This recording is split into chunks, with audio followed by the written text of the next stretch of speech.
इस फिल्म की कहानी 1969 में शुरू होती है जब पॉल आयरिस को सरप्राइज डेट पर स्काई व्यू रेस्टोरेंट ले जा रहा होता है, जो कि एक नया 494 फीट ऊंचा रेस्टोरेंट होता है। आयरिस इस रेस्टोरेंट को देख बहुत खुश हो जाती है। रेस्टोरेंट के अंदर जाते हुए वो देखती है कि एक बच्चा रेस्टोरेंट के सामने बने विशिंग वेल से एक सिक्का चुरा लेता है, जो कि एक अपशगुन माना जाता है। बाकी गेस्ट के साथ ये लिफ्ट में चढ़ जाते हैं और ऊपर रेस्टोरेंट की तरफ बढ़ने लगते हैं। लिफ्ट से ऊपर जाते हुए इस बिल्डिंग की ऊंचाई देखकर आयरिस घबरा जाती है। ऊपर से इस लिफ्ट के कांच से बने फर्श पर वही बच्चा जिसने सिक्का चुराया था वो जोर जोर से पांव मारने लगता है, जिससे और ज्यादा डर आयरिस को लगने लगता है। कुछ समय बाद ये स्काई व्यू रेस्टोरेंट पहुंच जाते हैं। उसी पल स्काई व्यू में बारटेंडर शैंपेन की बोतल खोलता है, जिसका ढक्कन जाकर सीधा छत पर लगे झूमर को लगता है, जिसके कारण झूमर का एक नोकीला टुकड़ा आकर सीधा रेस्टोरेंट के कांच के बने फर्श पर गिरकर उसमें दरार पैदा कर देता है। जब से आयरिस इस रेस्टोरेंट में आई थी, पता नहीं क्यों उसका मन बहुत ज्यादा घबरा रहा था। वो बाथरूम जाती है जहां उसे उल्टी भी हो जाती है। असल में वो 2 महीने से प्रेग्नेंट थी। वहां मौजूद रेस्टोरेंट की फीमेल सिंगर समझ जाती है कि आयरिस प्रेग्नेंट है। वो उसे बधाई देती है, लेकिन आयरिस उसे बताती है कि उसने ये बात पॉल को नहीं बताई, इस डर से कि पता नहीं वो इस बात को सुन कैसी प्रतिक्रिया देगा।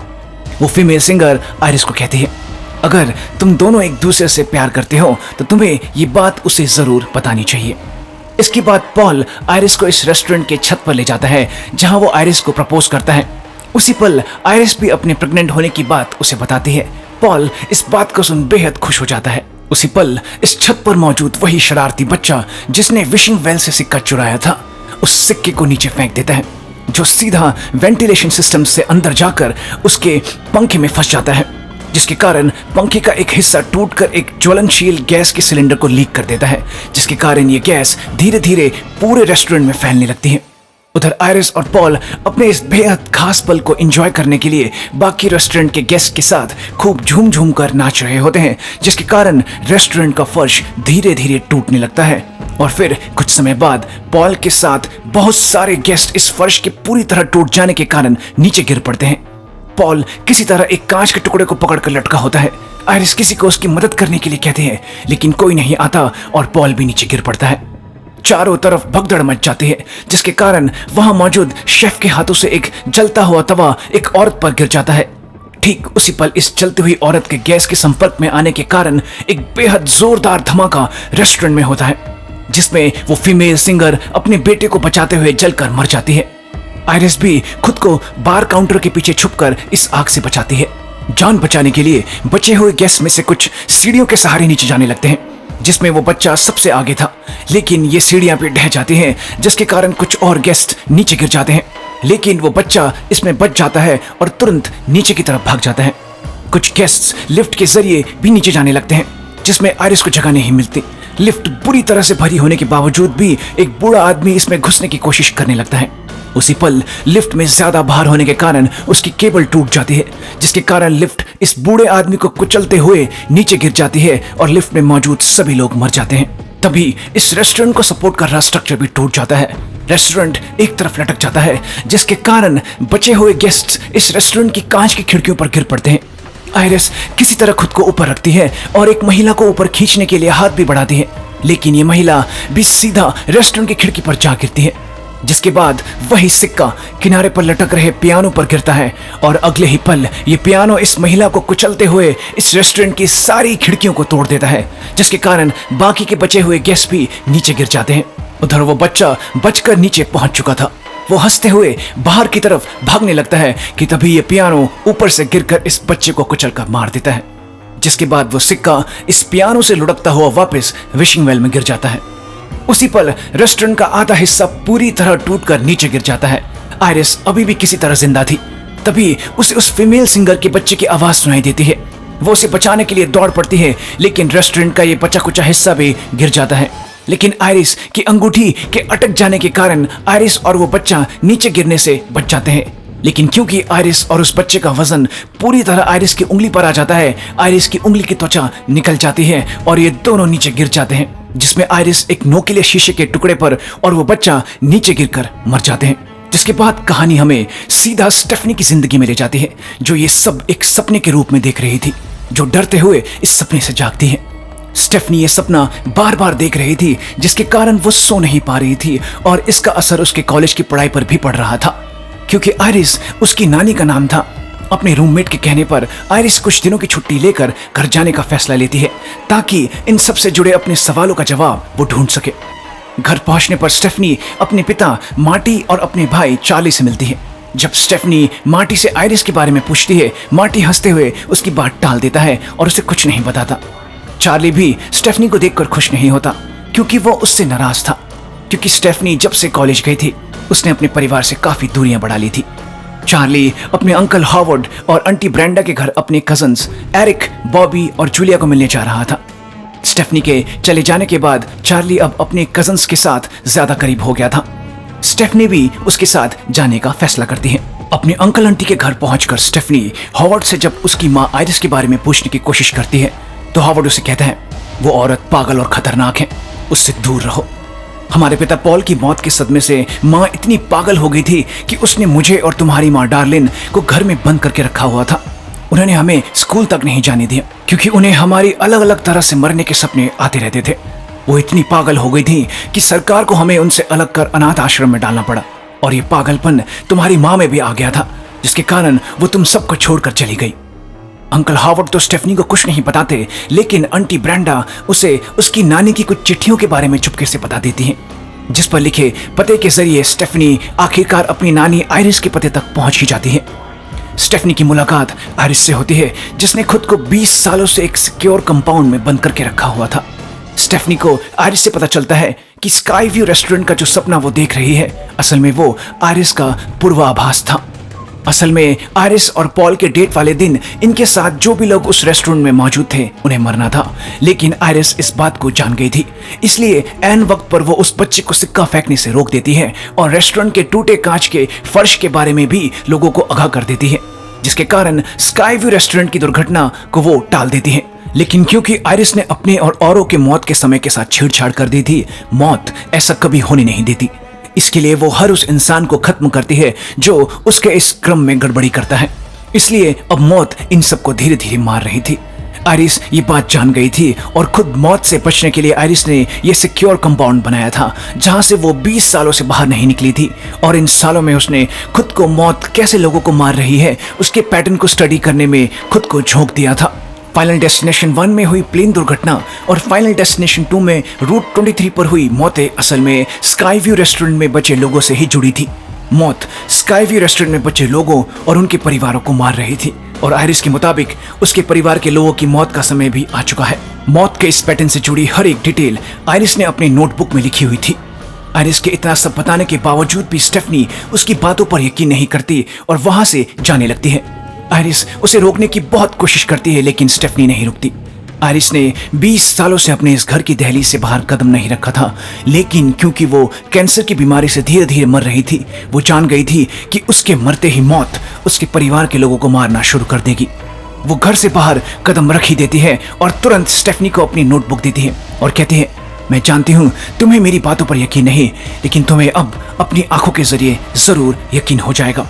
अगले ही पल हवा की दिशा बताने वाला कांटा तेज हवा के कारण टूटकर फायर एक्सटिंग्विशर पर गिरता है, और उसके प्रेशर से चलने के कारण यह कांटा सीधा उड़ते हुए आयरिस के सिर के आर पार हो जाता है।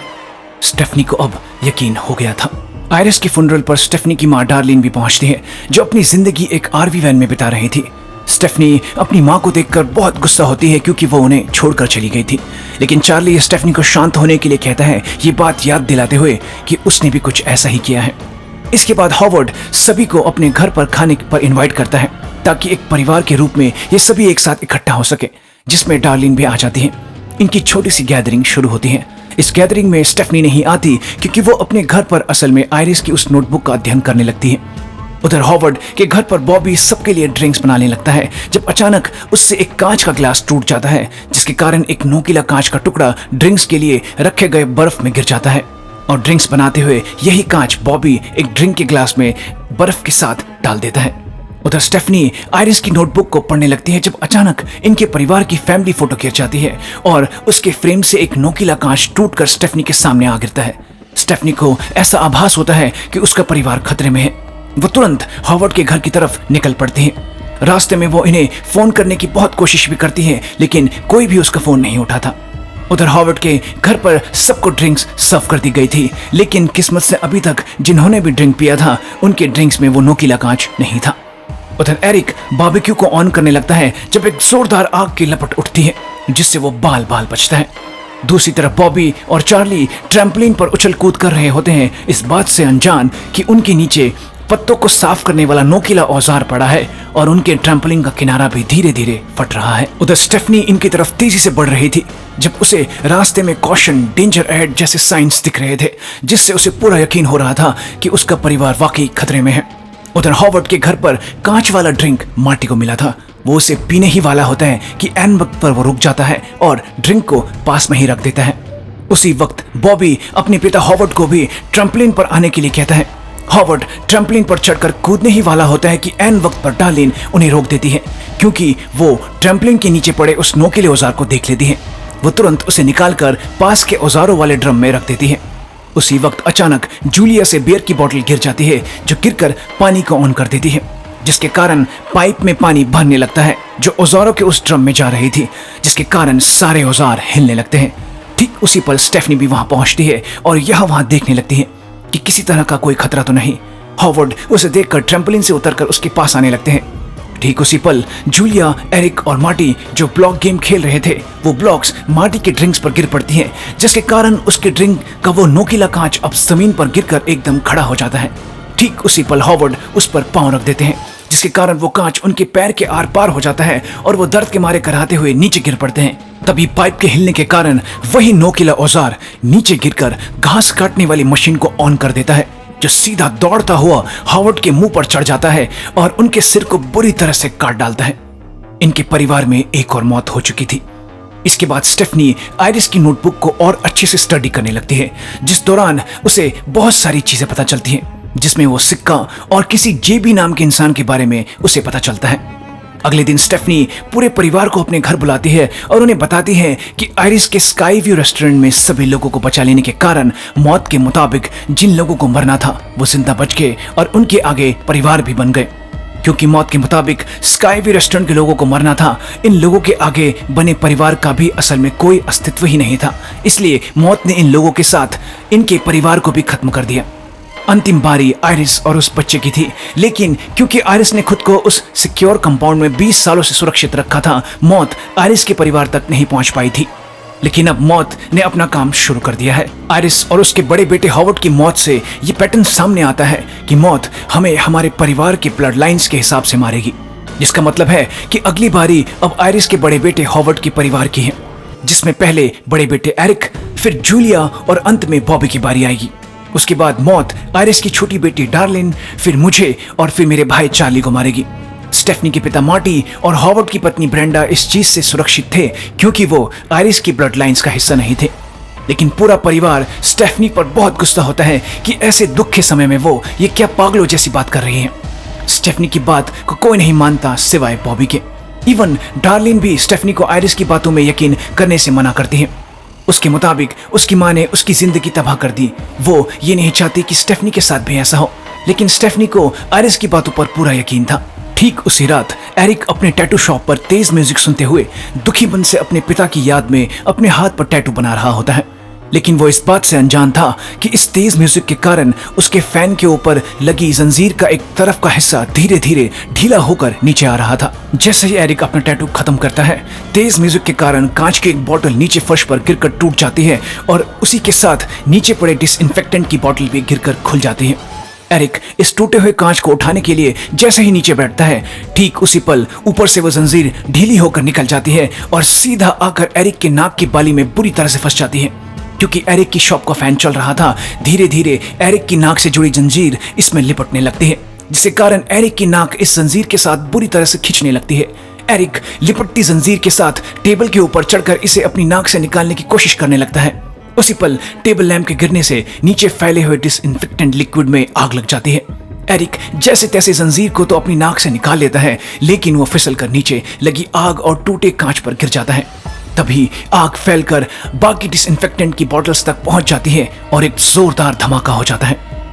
अगली सुबह स्टेफनी तुरंत चार्ली को उठाती है क्योंकि उसे एरिक की बहुत चिंता हो रही थी। ये दोनों तुरंत एरिक से मिलने निकल जाते हैं। रास्ते में चार्ली को न्यूज से यह भी पता चलता है कि एरिक की टैटू शॉप में आग लग गई थी, लेकिन एरिक ठीक था और अपनी शॉप पर लगी आग से थोड़ी बहुत चोट के साथ बच गया था। स्टेफनी उसे अपना ध्यान रखने के लिए कहती है क्योंकि मौत फिर से उसे मारने की कोशिश जरूर करेगी, लेकिन वो स्टेफनी की बातों को नजरअंदाज कर सड़क पार करने लगता है। तभी एक तेज रफ्तार कुरियर ट्रक उसके बगल से गुजरता है। एरिक बस बाल बाल ही बचा था, लेकिन अभी भी एरिक को स्टेफनी की बातों पर यकीन नहीं था। एरिक अपने घर की तरफ जाने लगता है जब स्टेफनी रास्ते में मौजूद खतरों से जैसे कि ट्री ट्रिमर, लीफ ब्लोअर और फुटबॉल खेलते बच्चों से सावधान होने के लिए उसे कहती है, क्योंकि उसे ऐसा लग रहा था कि शायद ये ट्री ट्रिमर इस लीफ ब्लोअर का इस्तेमाल कर रहे आदमी पर गिरेगी, जिसके कारण वो पत्तियों का ढेर इन बच्चों की तरफ उड़ा देगा, जिसके कारण इन बच्चों से फुटबॉल शॉट मिस होगा और वो बॉल सीधा एरिक के मुंह पर लगेगी। एरिक ये बात सुन हंसने लगता है। ये तीनों एरिक के घर के पास पहुंचते हैं जब जूलिया मॉर्निंग वॉक के लिए घर से निकलती है। ठीक उसी पल गार्बेज ट्रक भी कूड़ा उठाने इनके यहाँ आता है। स्टेफनी एरिक को इस ट्रक से दूर रहने के लिए कहती है, लेकिन वो स्टेफनी का मजाक उड़ाते हुए ट्रक के पास चला जाता है। ट्रक फिर आगे बढ़ जाती है। जूलिया भी स्टेफनी की बातों को नजरअंदाज कर मॉर्निंग वॉक के लिए चली जाती है, लेकिन तभी ठीक स्टेफनी के कहे मुताबिक ट्री ट्रिमर लीफ ब्लोअर को पकड़े आदमी पर गिरता है, जिसके कारण पत्तियों का ढेर उन बच्चों की तरफ उड़ जाता है, जिसके कारण एक बच्चे से शॉट मिस होता है और वो सीधा जूलिया के सिर पर लगता है और वो कूड़ेदान में गिर जाती है। अगले ही पल कूड़ा उठाने वाली मशीन इस कूड़ेदान को खाली करने के लिए उठा लेती है, जिसके कारण जूलिया ट्रक के अंदर पहुंच जाती है। ये देख स्टेफनी, एरिक और चार्ली ट्रक के पीछे दौड़ पड़ते हैं। स्टेफनी ट्रक में चढ़ जाती है और एरिक और चार्ली ट्रक ड्राइवर को गाड़ी रोकने के लिए कहने लगते हैं, लेकिन ट्रक ड्राइवर म्यूजिक सुन रहा होता है, जिसके कारण वो इन दोनों की आवाज सुन नहीं पाता। उसी पल गार्बेज ट्रक का कंपैक्टर मशीन एक्टिवेट हो जाता है जो कूड़े को कंप्रेस करता है, जिसके कारण कूड़े के साथ जूलिया भी इसमें दबने लगती है। स्टेफनी उसे हाथ देकर ऊपर बुलाने लगती है। जैसे तैसे एरिक और चार्ली ट्रक के सामने आकर उसे रुकवाते हैं, लेकिन बहुत देर हो चुकी थी। जूलिया कंपैक्टर से बाहर निकलने वाली होती है, लेकिन वो उसमें फंस जाती है, जिसके कारण स्टेफनी के आंखों के सामने कंपैक्टर मशीन जूलिया को बुरी तरह कुचलकर मार डालती है। पूरे परिवार को अब स्टेफनी की बातों पर यकीन होने लगा था। जूलिया की मौत का जिम्मेदार स्टेफनी खुद को मानने लगती है, क्योंकि वो मौत के इस पैटर्न को अच्छे से समझ नहीं पाई थी। लेकिन ब्रेंडा इसका इल्जाम अपने सिर पर लेती है, क्योंकि उसने और हॉवर्ड ने आज तक सबसे ये छुपा रखा था कि एरिक असल में हॉवर्ड का बेटा नहीं था, बल्कि ब्रेंडा के अफेयर का नतीजा था, जिसे हॉवर्ड ने अपने बच्चे की तरह पाला था। जिसका मतलब था हॉवर्ड के बाद बारी असल में जूलिया की थी और अब अगली बारी बॉबी की थी। आयरिस की बुक से इन सभी को पता चलता है कि जेबी नाम का आदमी किसी ऐसे को जानता है जिसने मौत के चक्रव्यूह से खुद को निकाल लिया था, लेकिन ये सब नहीं जानते थे कि आखिर ये जेबी है कौन। तभी डार्लिन को याद आता है कि आयरिस इस आदमी के बारे में हमेशा बात करती रहती थी, जो शायद होप रिवर नाम के हॉस्पिटल में काम करता है। स्टेफनी, चार्ली, एरिक और बॉबी डार्लिन के वैन में इस लोकेशन की तरफ निकल पड़ते हैं। हॉस्पिटल में इनकी मुलाकात जेबी से होती है, जो इन सब के नाम पहले से ही जानता था, और जब उसे हॉवर्ड और जूलिया के बारे में पता चलता है, वो समझ जाता है कि मौत ने अपना काम शुरू कर दिया है। असल में स्काई व्यू में जिस छोटे बच्चे से आयरिस की मुलाकात हुई थी, वो छोटा बच्चा जेबी ही था। असल में जेबी मरने वाला आखिरी इंसान था मौत के लिस्ट में, मतलब आयरिस के परिवार के बाद उसी की ही बारी थी। आयरिस ने जेबी को इन सब चीजों के बारे में बताया हुआ था और उसी ने ही आयरिस की मदद की थी उस सिक्योर कंपाउंड को बनाने में। स्टेफनी के पूछने पर कि आखिर कैसे वो मौत के इस चक्रव्यूह से खुद को बचा सकते हैं, जेबी इन्हें बताता है कि इससे बचने के दो ही तरीके हैं।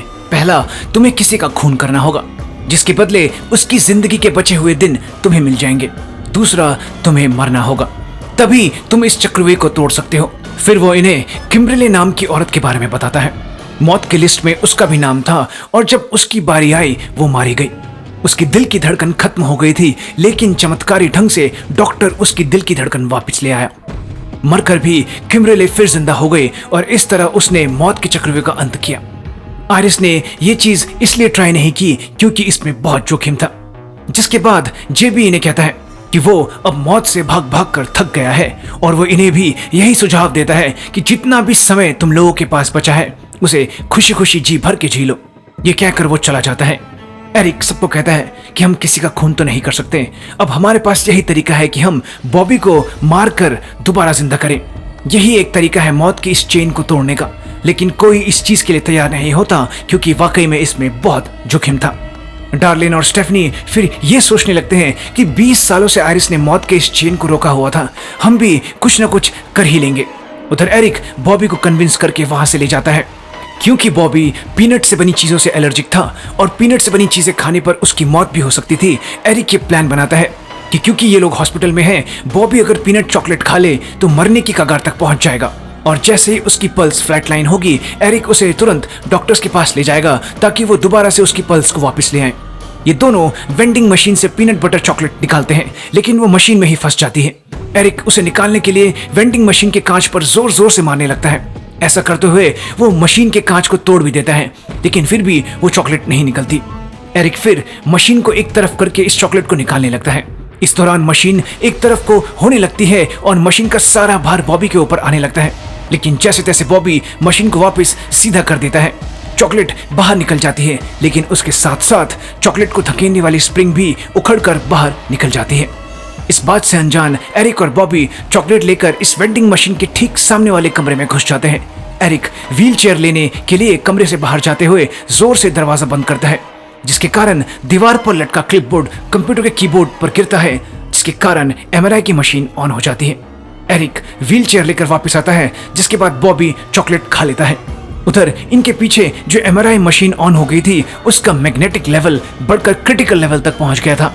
इस बात से अनजान चॉकलेट के खाते ही बॉबी की तबीयत बिगड़ने लगती है। उधर स्टेफनी, डार्लिन और चार्ली भी इन्हें ढूंढ रहे होते हैं। बॉबी का फोन बजने लगता है, लेकिन एरिक उसे उठा पाता उससे पहले ही अचानक एमआरआई मशीन का मैग्नेट फोन को अपनी तरफ खींच लेता है और फिर एरिक की कान की बालियां और उसके नाक की बाली भी त्वचा को काटते हुए इस मैग्नेट से जा चिपकती है। फिर वहां मौजूद व्हीलचेयर एरिक को अपने साथ धकेलते हुए मशीन के अंदर धकेलने लगती है।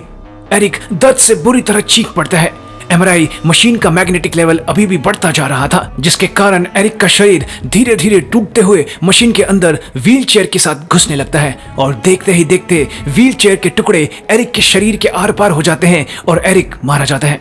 एमआरआई मशीन के मैग्नेटिक लेवल्स अभी भी बढ़ते जा रहे थे, जिसके कारण कमरे के बाहर बैठी नर्स के आसपास पड़ी चीजें भी इस कमरे की तरफ खींचने लगती है। नर्स जैसे ही इस कमरे में चेक करने के लिए घुसती है, वो बॉबी को मशीन के सामने खड़ा पाती है। ठीक उसी पल कमरे के सामने मौजूद वेंडिंग मशीन के टूटे कांच के हिस्से से वो स्प्रिंग सीधा निकलकर बॉबी के सिर के आर पार हो जाती है।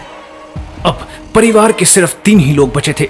स्टेफनी, चार्ली और डार्लिन दुखी मन से हॉस्पिटल के बाहर होते हैं। चार्ली के पूछने पर कि एरिक क्यों मारा गया, स्टेफनी उसे बताती है कि आयरिस के कहे मुताबिक क्योंकि एरिक ने बॉबी के मौत के साथ छेड़छाड़ करने की कोशिश की थी, मौत ने उसे भी खत्म कर दिया। डार्लिन फैसला करती है कि वो आयरिस की तरह खुद को उस सिक्योर कंपाउंड में बंद कर लेगी। इस तरह वो मौत को स्टेफनी और चार्ली तक पहुंचने से रोक लेगी।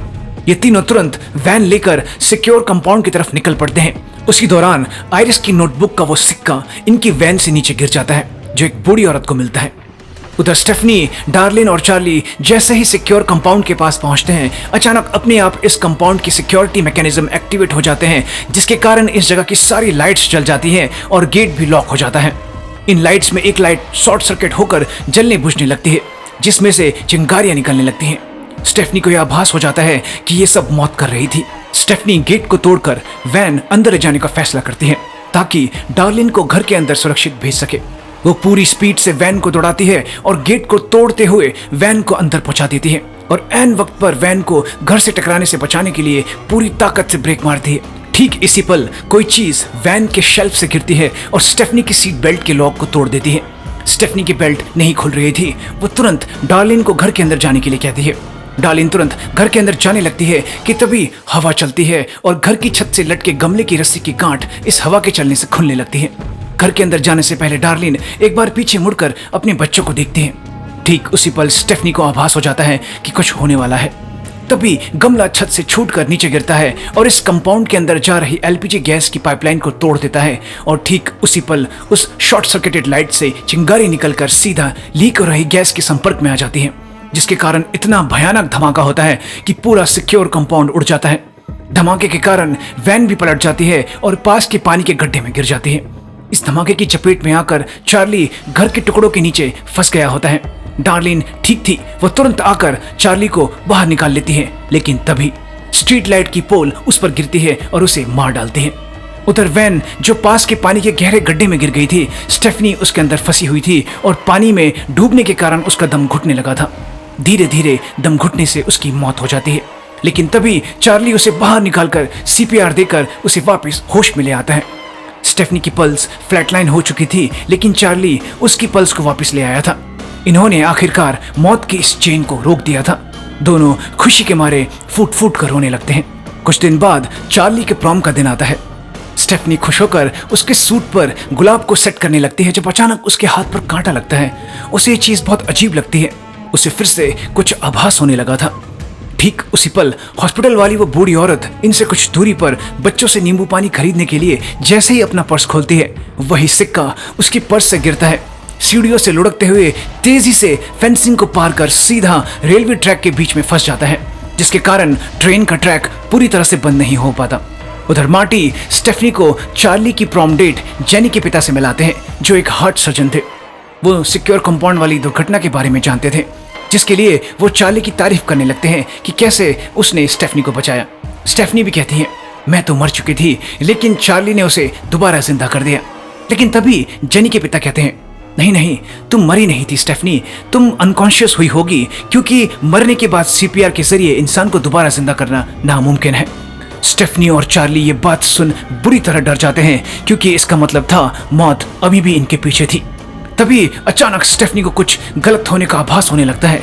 ठीक उसी पल लकड़ियों को ले जा रही ट्रेन आती है और सिक्के के फंसे होने के कारण ट्रैक से पलट जाती है और घिसड़ते हुए आसपास की चीजों को तोड़ते हुए स्टेफनी और चार्ली की तरफ बढ़ने लगती है। स्टेफनी और चार्ली अपनी जान बचाने के लिए बुरी तरह भागने लगते हैं और इस ट्रेन से कुचले जाने से बाल बाल बचते हैं। एक बार फिर से ये बच गए थे।